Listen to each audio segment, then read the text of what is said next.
Now, what I'd like to give you is what I think are the 5 major pieces to the life puzzle. 5 major pieces to the life puzzle. If we can study each of the pieces and then put it all together, the chances of it running well are just a lot better. Mr. Shoaff gave me a simple formula when I first met him, and let me give it to you. He said there's usually about a half dozen things makes 80% of the difference. There's about a half dozen wealth things, about a half dozen health things that can give you the 80% solution to the problem. Then Mr. Shoaff said, be a student of those half dozen basic things. Pretty good advice. Success is not doing extraordinary things. Success is doing ordinary things extraordinarily well. So if you just learn to do it well, key things well, learn to speak well. Poor people can talk and rich people can talk. Looks like rich people talk better. Learning to speak is called survival. Learning to speak well is called success. So let me give you what I think are fundamental pieces to life, and we'll take it from there. Here's the first one. Philosophy. Philosophy, in very simple terms, is simply what you know. And what you know greatly affects how your life works out. We might also add what you don't know greatly affects how your life works out. The idea you miss could be the missing number in trying to put the numbers in the lock. So, what you don't know will hurt you, to correct an old cliche. And to correct another one, ignorance is not bliss. Right? It's important to know. It's important to get the information. Now, we do something very important with what we know. We weigh it. That's another good word. We weigh. Weigh everything before you do it, before you buy it, before you try it. Make sure you weigh it. Everything you get ready to do, you got to decide whether it's a major or a minor, and you don't want to give minor things major time. You don't want to give something insignificant significant amounts of your energy. So we simply use the phrase, weigh before you pay. Sophisticated people learn to weigh everything. And what we all need is a good set of mental scales to weigh everything. What if you got information and your mental scales were off and insignificant things to you were significant? Wouldn't that be a major handicap the rest of your life? When you weighed something, important things weighed unimportant, we would call that a great handicap. So it's very important to weigh everything properly, and that's the reason for sermons and songs and lyrics and lectures and seminars and conversations and professors and teachers. It's one of the reasons why we converse with each other, and we debate and we think about and we ponder and we perceive and we weigh and we try to find out where the values are. Because you don't want to proceed and give big chunks of your life to something that's insignificant. Okay, so we get information, we weigh it, then we come to conclusions about values. Big question in forming your life, where are the values? What is important? What should weigh heavy on my mind and I should give it significant time and significant energy and significant money? Shoaff said to me, poor thinking habits keeps most people poor. Not poor working habits. Most people work hard, but they don't think hard. They don't use their mind to really try to perceive where the values are so that they don't waste any time. It's easy to spend big chunks of your life on insignificant things. It's one of the major pieces of the life puzzle. What you think about, knowledge, how you weigh it, the conclusions you come to, the values you've perceived, thinking. If you really want to help somebody change their life, you have to start changing their mind, change their philosophy, change how they think. Somebody says, well, just motivation, that'll do. And the answer is no, motivation won't do it. If a guy's an idiot and you motivate him, you got a motivated idiot. Right? Say, no, that's not what it takes.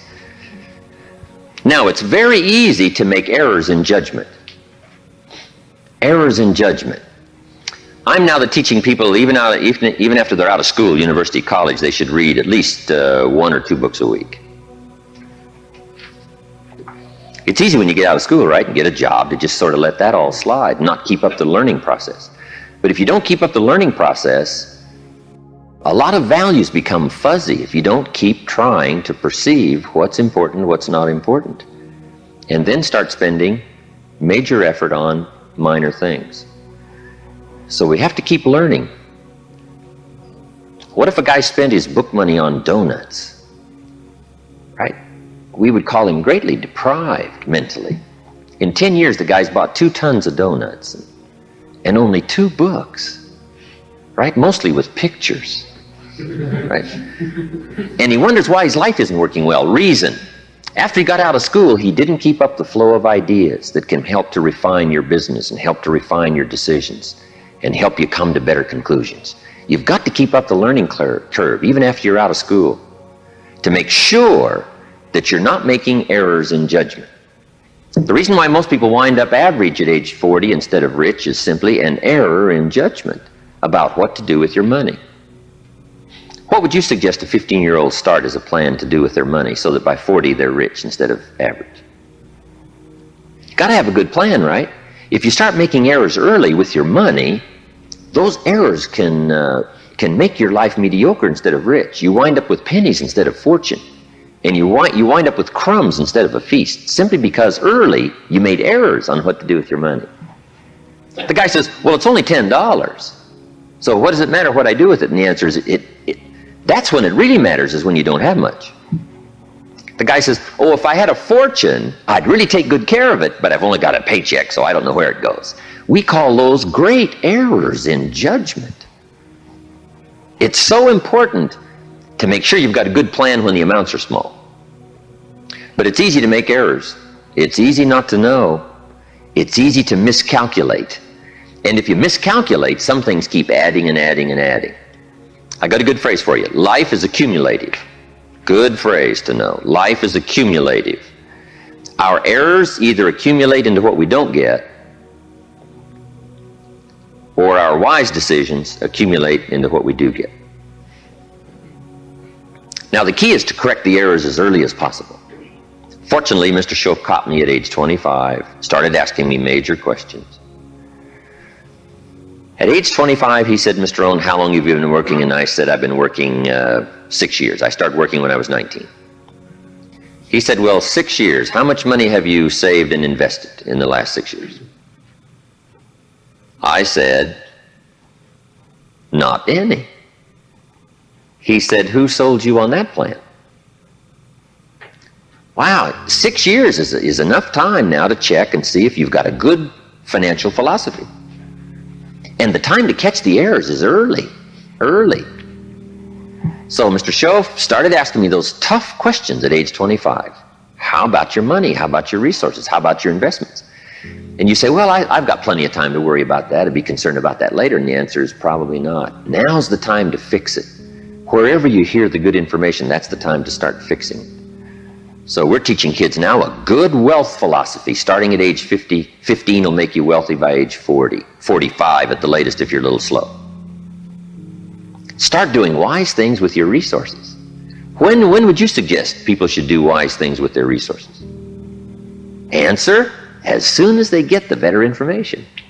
Now, you can't do what you don't know, but the key is to keep learning so that good ideas keep occurring to you. Now you can do more wise things. Okay? But philosophy is where it all begins, what you know. Now, to know wise things, you simply have to study, as you're doing. Keep up the reading, keep up the conversations, keep up the listening to lectures, keep going through the information, keep stashing it away, taking the notes, right? There's no better way to adjust your philosophy than to have a continual flow of ideas. But that's the first piece of the life puzzle, philosophy. Now, here's number 2. Philosophy determines attitude. Attitude is simply how you feel. First, what you know sets the sail of your life. Now, how you feel starts taking you there. Attitude. Now, there's all kinds of ways to feel, right? You can feel good or you can feel bad.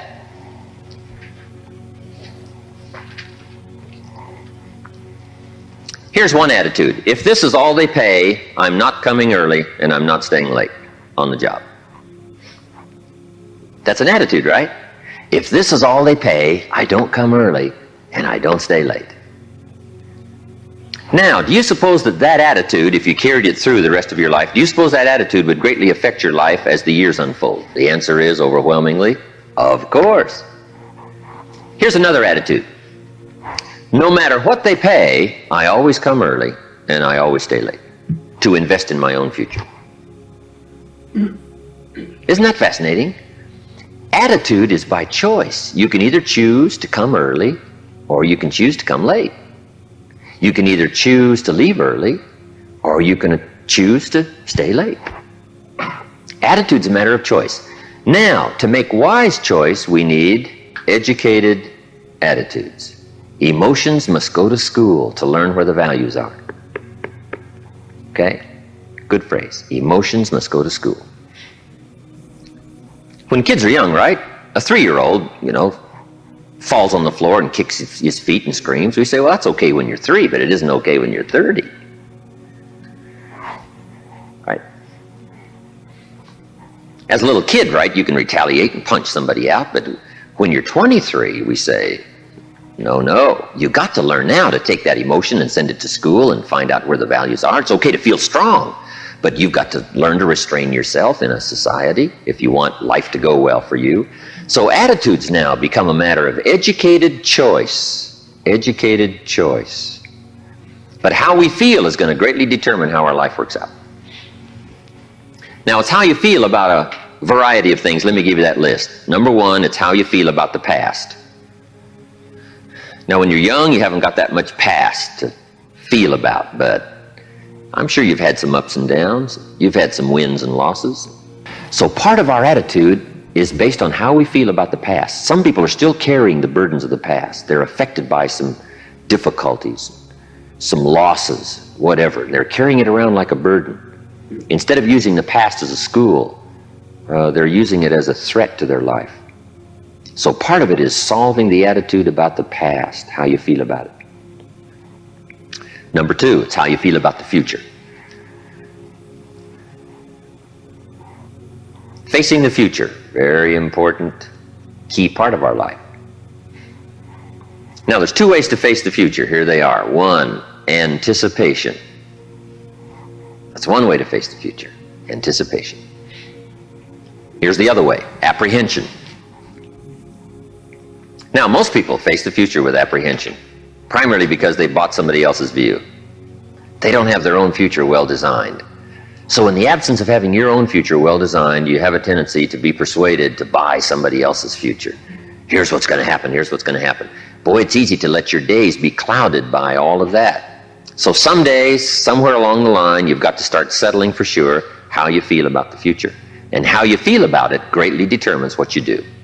If you don't feel good about the future by having goals set, you take what we call uncertain steps. It's difficult to be confident about the day if you don't have your future well designed. So here's one of the keys to do about your future. Set goals, write them down, design the future. Where do you want to go? What do you want to do? What do you want to be? What do you want to see? What do you want to have? What do you want to share? Even if it all changes 12 months from now, the key is to start making a list now. The cities you want to visit, the people you'd like to meet, your health goals, your investment goals, all that stuff. Start writing it, putting it in a journal somewhere. And let it all change as time unfolds. Something that you think is very important right now, 2 years from now, you'll say, that was kind of foolish. How come I thought that was so important, right? Because you'll grow beyond that. But right now it's important to get as clear a picture as you can of the future. Set your dreams, set your goals. Because it's important. How the day goes is greatly determined by your confidence about the future. Now here's another attitude. It's how you feel about each other. It's how you feel about society and the community and the country. It's very important. It's not that difficult to be a cynic. And cynicism greatly influences how your life works out. But it's also important to understand that if you want to do well, it takes all of us to help each of us. Good phrase. It takes all of us to help each of us do well. You can't succeed by yourself. It's hard to find a rich hermit.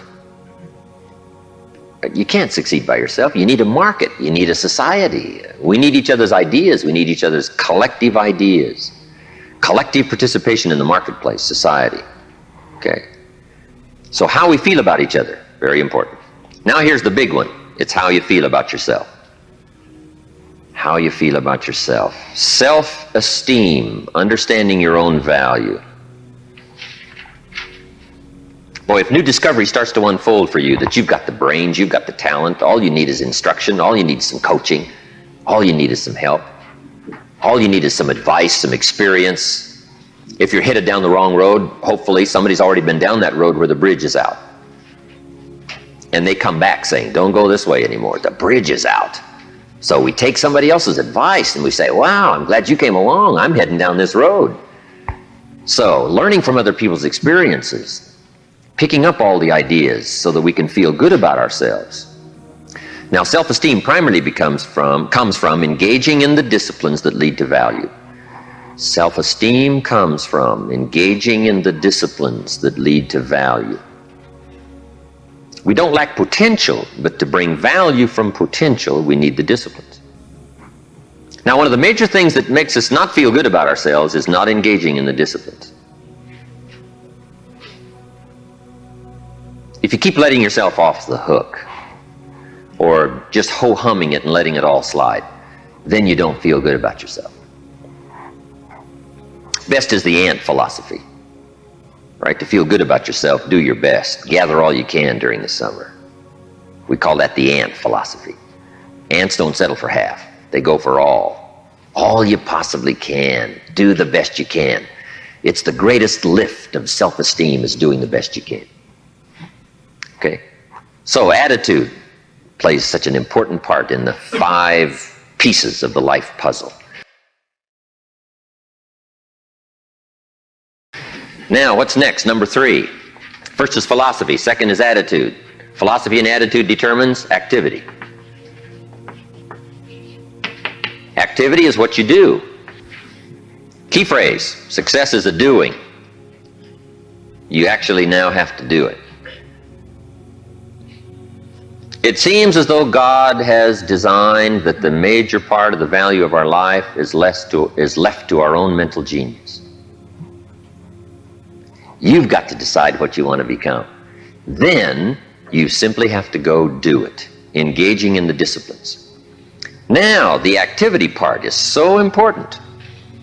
How hard should you work when you get ready to labor, when you get ready to try to be successful in the marketplace? How many days should you spend? How hard should you work? Well, let me give you an Old Testament phrase to consider. It says, 6 days activity, 1 day rest. Now that's called a philosophy on activity. Right? What should be the ratio of rest to activity? Old Testament suggests 6:1. Now I know that goes back a long ways. Some people said, no, 6:1's old-fashioned. 5:2 is better. Well, you got to take a look at 5:2 and see if it's okay. You don't just want to buy somebody's philosophy without seeing if it leads to fortune, and if it leads to unique things, wonderful, it's probably good. But you have to check out if 5:2 is okay. Would 4:3 be better? I don't know. You got to check everything. I do know this, good phrase, don't rest too long. I got a good point for you. Make rest a necessity, not an objective. The objective of life is not to rest. The objective of life is to accomplish, to growth, full accomplishment, test the outer limits of your abilities. That's what life is all about. See what all you can do. That's what life is all about. See what you can do with the seasons and the soil and the seed. See what you can do with your brains. See what you can do with your talent and your gifts and your skills. That's what life's all about. See what you can do. Now, we need rest, but you must make rest a necessity, not an objective. If you make it an objective, you start falling into what we call the average syndrome, right? People who live mediocre lives are always looking forward to getting off. Successful people are always looking forward to getting on. Successful people don't want off. They want on. They want to get on with the job. They rest only enough to gather strength. So consider that in your argument, in your debate on how hard should you work. Let me give you another Bible philosophy. My parents made sure I was a pretty good scholar by the time I was 18. And I'm an amateur on the Bible. But here's another good philosophy. Whatever your hands currently find to do, do it with all your might. Whatever you're doing, Do it with all your might. We call that philosophy on activity. How hard should you work? As hard as you can in the time allotted to labor. In leadership, management, lectures we teach, when you work, work. When you play, play. Don't play at work. And don't work at play. Right? Make best use of your time. When you're working, pour it on. And when you're playing, have a good time. But don't play at work. Okay? So, activity, very important piece in this whole life puzzle in working. So, you've got to test how hard you can work. Part of it is physical, your own physical limitation. Some people can take 14 hours, no problem. Some people 10, stretches pretty much their physical limitation. So everybody has to sort of decide how hard you can work, how much time you can put in. When you come to university, right, you got to sort of find out how much workload you can handle, how many classes can you go through, how much can you unravel, how many study hours do you need, how much effort have you got, when are you going to run out of gas, right, and you need to replenish the supply. So we all have to study our own activity habits. But let me give you what I think is the best philosophy. It is simply do the best you can. In activity, we call it doing your best. A man asked me one time, he said, I'm making about $50,000 a year, isn't that enough? What would you tell somebody? A businessman said to me. He said, my kids aren't starving, and he said, I got my bills paid, and he said, we're doing pretty good, and I'm making about $50,000 a year. Isn't that enough? He asked me. What do you suppose I told him? I said, yes, it's enough if it's the best you can do. We don't call an amount enough. We call your best enough. I said, if you're capable of making $500,000 a year and you make $50,000 a year, we call you loser. And we don't call you loser because of the difference between $50,000 and $500,000. We call you loser because you're not doing your best. If you do your best and you make $10,000 a year, that's enough. If you do your best and you make $1 million a year, that's enough. Enough is not the difference between 10,000 and 1 million. Enough is simply doing the best you can. So that's the key to the good life. When the day is finished, if you say, did I do my best? And if I'm not doing my best, why not? Have I got some errors in my philosophy that says, hey, half effort's okay, just slide by, ho-hum it, cross your fingers and everything will work out, hopefully. Say, no, I don't want to take those kind of chances. I don't want to drift.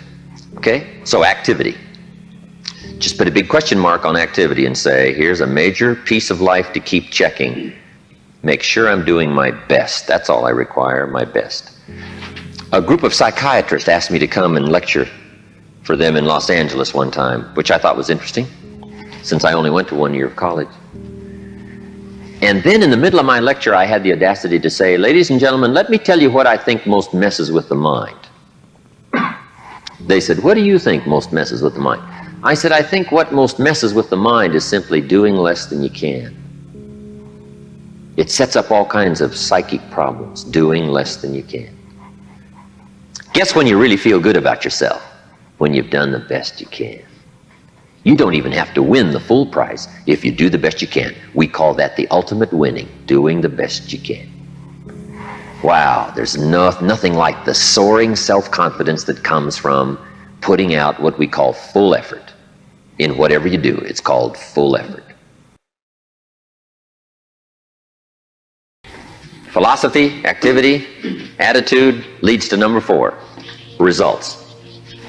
And that's what life is all about, putting the first 3 together. Good philosophy, attitude, high activity to get the ultimate called results.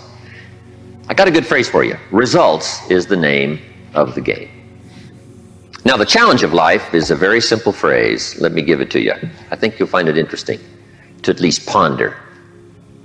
The challenge of life is to make measurable progress in reasonable time. Measurable progress in reasonable time. First, we don't want to be unreasonable with time. If you and I agree to do something, 5 minutes later I'm asking you, how are you doing? You say, I haven't left the building yet. You can't ask in 5 minutes. 5 minutes is too soon. That's unreasonable. Now, if I don't ask you for 5 years, We call that too late. You can't wait 5 years and you can't go 5 minutes, right? We all have to learn what is reasonable time to expect somebody to make progress, to grow, to change, to develop. So all of us have to learn, especially if you're going to become leaders, entrepreneurs, if you're going to have management responsibilities and work with people, you got to understand what is reasonable time. We don't want to be unreasonable with time. But here's what else we expect: measurable progress in reasonable time. How many years should the child spend in 4th grade? Approximately. About 1. You say, well, if they're nice kids, would you give them 3 or 4? You say, no, you can't spend 4 years in 4th grade. It's unacceptable. We put on the family pressure. We put on peer pressure, right? We put on all kinds of pressure. You can't spend 4 years in 4th grade. Now, wouldn't that be interesting if we applied the same kind of social pressure all of our lives? What would be acceptable to society for wise investments to have been made by age 30 so that you can really properly take care of yourself and your family? Somehow we've missed those standards, right? Shouldn't it be popular to be wealthy by age 40? And shouldn't we look at somebody who by age 45 is not at least financially independent, saying, where have you been? Tibet? Or Bangladesh you probably have spent. You mean you've been here all this time? Right? Shouldn't we make it a bit unacceptable not to be well off in what we call reasonable time? But what if a guy spent his potential fortune on non-essentials from age 15 to age 45? Shouldn't we call that unacceptable? Shouldn't teenagers ask their parents, how come we're not rich? We live in a rich country. This is America. Aren't those good questions? How about the wisdom of a good plan versus a poor plan? What if a man was a farmer and he ate his seed corn? Instead of planting it, he ate it. Wouldn't we make arrangements to go get his children? And say, the kids aren't safe. The man's insane. He eats his seed corn. He doesn't plant it. Wow. I just offer that as kind of an interesting question. If we make such pressure demands for 4th grade, why shouldn't we make those same pressure demands for the rest of life? Interesting question, right? Good debatable question.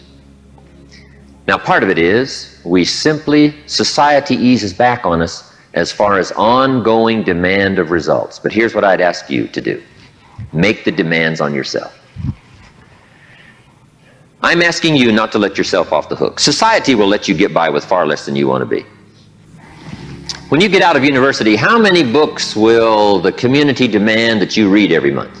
Approximately. About none. So if you're going to do the extra reading, guess what? You've got to develop that philosophy and put that pressure on yourself.